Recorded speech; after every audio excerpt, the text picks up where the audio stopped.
Students हम जो अब करने जा रहे हैं वो हमारे पास टॉपिक नंबर है 6.6 आपके चैप्टर नंबर 6 का। हमने लास्ट टॉपिक में पढ़ा था बर्नौलीज इक्वेशन। तो स्टूडेंट अब हम जो अपकमिंग हमारा जो टॉपिक है वो है एप्लीकेशंस ऑफ बर्नौलीज इक्वेशन। जी स्टूडेंट, हमने अपने बर्नौलीज इक्वेशन या बर्नौलीज जो लॉ है उसको अब हमने एप्लीकेट करना है कि वो कहाँ कहाँ पर यूटिलाइज होता है और उसकी एप्लीकेशन जो है डेली लाइफ में कहाँ कहाँ पर है। अब सबसे पहली एप्लीकेशन जो है बर्नौलीज इक्वेशन की, बर्नौलीज थ्योरम की, बर्नौलीज लॉ की, वो हमारे पास आती है टोरिसेलीज थ्योरम। टोरिसेलीज थ्योरम हमें क्या बताता है? टोरिसेलीज थ्योरम हमें बताता है कि हमारे पास जो स्पीड ऑफ फ्लक्स होती है, speed of the fluid which emitting through a close body और अ क्लोज टैंक जो होती है वो इक्वल होती है उस हाइट के, डिफरेंस ऑफ द हाइट के, जो कि हमारे पास जो है किसी हाइट के ऊपर रखा गया और उसके जो ओरिफिस हों, उसके जो इनलेट्स हों, उसके जो होल्स हों, वहाँ से निकलने वाले फ्लक्स जो है उसकी स्पीड जो है वो इक्वल होगी हमारे पास उस डिस्टेंस के जो under the action of gravity जो है उसके इक्वल आएगी। तो इसकी डेफिनेशन जो है आपकी बुक के अंदर भी लिखी हुई है, मैं लिख देता हूँ। The speed of the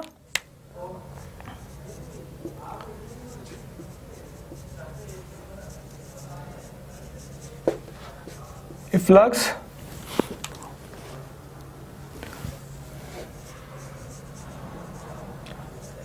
is equal to the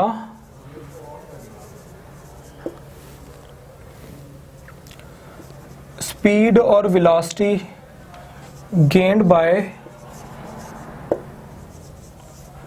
the fluid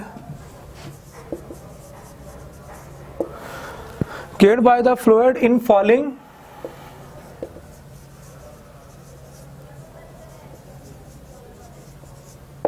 through height। यहाँ पे स्टूडेंट हमने हाइट डिफरेंस लेना है। हाइट हमारे पास h2 minus h1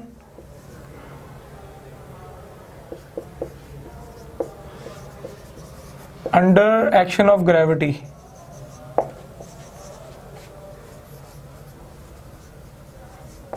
ji student, this is the Torricelli theorem. The speed और the velocity gained by the fluid in falling at the height और by the height through a height h1 minus h2, जो difference of height होगा under the action of gravity वो इसके equal होती है। यहाँ पे हम कंसीडर करते हैं हमारे पास एक क्लोज टैंक है, उसके दो स्मॉल इक्वल साइज के ओरिफिस है। एक ओरिफिस हमारे पास A है यहाँ पर और एक ओरिफिस B है, दो सुराख हैं उसके। और ये जो टैंक जो है हमारे पास उसकी वॉल्स जो है वो क्लोज है, ऊपर वाला जो लिड है वो हमने ओपन किया हुआ है। ठीक है, अब इसके ऊपर लगने वाला जो प्रेशर है स्टूडेंट वो है हमारे पास एटमॉस्फेरिक प्रेशर। उसमें एटमॉस्फेरिक प्रेशर और ड्यू टू द ग्रेविटी जो है इस फ्लूइड ने जो है स्लोली जो है डाउनवर्ड मूव करना है विद द वेलोसिटी v1, जबकि यहाँ से दो ओरिफिस पे ऊपर जो जिस स्पीड से इसका फ्लक्स निकलना है, यानी कि स्पीड जो आउटसाइड होनी है वो हमारे पास एट ओरिफिस A, सुराख A के ऊपर v2 है, सुराख B के ऊपर हम उसे कंसिडर कर लेते हैं वो हमारे पास क्या है v3 है। यहाँ से टोटल जो हाइट ऑफ टैंक है वो हमारे पास h1 है। ओरिफिस A जो है सुराख 1 जो है उसकी हाइट जो है वो h2 है, जबकि इस ओरिफिस से टॉप ऑफ द टैंक जो है हमारे पास हाइट बनती है वो हमारे पास आती है h1 माइनस h2। तो अब हमने देखना है कि हम कंसीडर करते हैं कि यहाँ पे जो स्पीड ऑफ फ्लक्स जो है, क्योंकि ये जो ओरिफिस हैं ये very small as compared to the whole of the tank, यानी कि जो ओपनिंग ऑफ द टैंक है उसके लिहाज से ये जो ओरिफिस है ये बहुत स्मॉल है। इस लिहाज से जो स्पीड ऑफ द और at speed at the orifices, यानी कि इन दोनों सुराखों के ऊपर स्पीड ऑफ फ्लक्स होगी हमारे पास A के ऊपर v2 और B के ऊपर v3 जो है वो वेरी लार्ज होगी as compared to the v1, जो कि speed of the downwarding fluid जो है जो मूव कर रहा है डाउनवर्ड जो है due to the action of gravity and due to the action of the pressure, atmospheric pressure जो है v1। हम यहाँ पे कंसिडर कर लेंगे हमारे पास कि v2 and v3 very large as compared to the v1, इसलिए जो है हमने सिर्फ और सिर्फ स्पीड ऑफ द v2 और v3 को हमने देखना है। तो यहाँ पे हम अप्लाई करते हैं, अप्रोक्सीमेशन करते हैं बर्नौलीज इक्वेशन की। स्टूडेंट हमारे पास बर्नौलीज इक्वेशन जो थी आपको पता है वो थी हमारे पास P1 रो v1 square rho g h1 equal P2 रो V2 स्क्वायर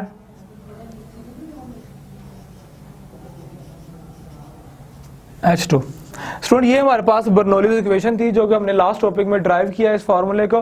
तो अब हम यहाँ पे कुछ अप्रोक्सीमेशन की है। अगर हमारे पास जो है V1 जो है वेरी वेरी स्मॉल है as compare to the V2, तो स्टूडेंट ये वाला पोर्शन हमारे पास स्किप हो जाएगा, बाकी जो हिस्सा हमारे पास बच जाएगा वो रह जाता है P1 एंड रो GH1। जबकि यहाँ पे हमने कंपेयर करनी है अपनी स्पीड ऑफ द फ्लक्स जो है एट ओरिफिस ए, यानी कि हमारे पास जो ओरिफिस था, हमारे पास सुराख जो था ए जो है, इसके ऊपर हमने स्पीड जो है फ्लूइड की V2 जो है उसको हम अंडर कंसिडरेशन है। दूसरी चीज स्टूडेंट हमारे पास जो इसके अंदर अगर हम देखें हमारे पास प्रेशर को, प्रेशर क्योंकि एटमॉस्फेरिक प्रेशर है, तो यहाँ पे हमारे पास P1 equal P2 equal P के आ जाएगा। तो यहाँ से हम प्रेशर वाली जो एक्सप्रेशन जो है वो भी हम क्या कर देंगे, खत्म कर देंगे। दूसरी बात रही रो की, तो रो इधर से अब हम कॉमन ले लें,